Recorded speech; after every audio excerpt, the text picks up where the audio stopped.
ang video na to, bibigyan ko kayo ng tips or idea how to have a rental apartment here in Doha, Qatar, at gusto mo rin siyang paupahan.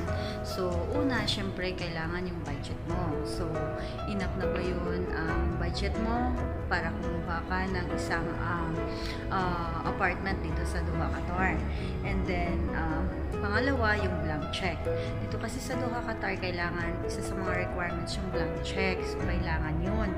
And then, ang pangatlo, syempre, aalamin mo yung location kung accessible ba siya sa lahat. And then, number 4, syempre, aalamin mo yung rules and regulation kasi doon naman sa rental agreement ng apartment, so nakasaad doon. And then, kailangan, meron ka ng 1 month advance and 1 month deposit. Kasi dito sa Doha, Qatar, so, requirements yun. At saka sa iba namang mga real estates, meron silang requirements nila yung 1 month advance, saka 1 month advance, 1 month deposit. So, yung iba naman, so 1 month advance lang yung kinukuha nila. And then, after that, mag-apply ka na ng Karama. So, Karama, meron din ng deposit dyan. So, para ma-transfer tayo ang billing. And then, after that, so mag-apply ka na ng internet. So, that's it. Very easy, simple, napakadali. Kung meron ka ng mga requirements, isa sa mga requirements or sa mga requirements na sinabi ko.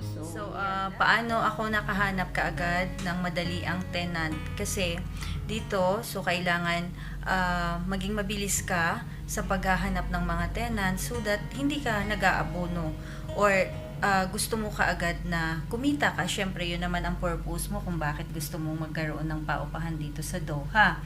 So, ako kasi, nag-create ako ng account sa Qatar Living. Actually, for the first time, I paid 1 month 500 Qatar Riyal para lang makapag-advertise ako. And then, after that, nag-join ako sa maraming group dito sa Doha kung saan ako makakapag-advertise whenever that naghahanap ako ng tenant. So, yun ang ginagawa ko na marketing and advertisement. So, papakita ko sa inyo kung ilang rooms ang mga ginawa ko dito sa isang apartment.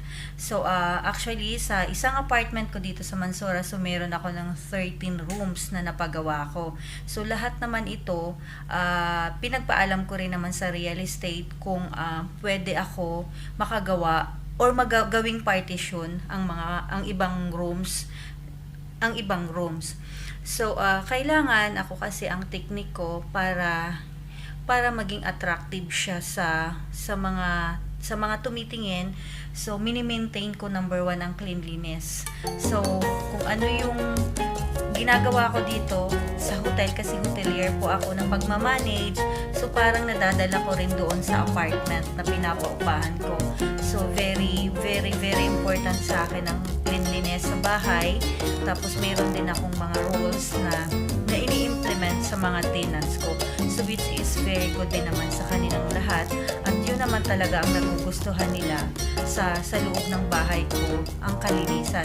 So, ako kasi, ang ginagawa ko, hindi ako namimili ng tenant na kung ano yung nationality nila as long as nakakabayad sila ng on time. So, ang pinipili ko na lang sa magiging tenant ko, kung anong klaseng trabaho meron sila. Afford ba nila yung monthly na hinihingi ko sa kanila. So, ito yung una kong pinilihan. Kasi sa akin kasi, kahit anong nationality yan, ang education nila or types ng trabaho nila is okay. So, for sure, magkakasundo sila sa bahay. So, let's go! I gonna show you sa aking small apartment dito sa Doha, Qatar. So, let's go!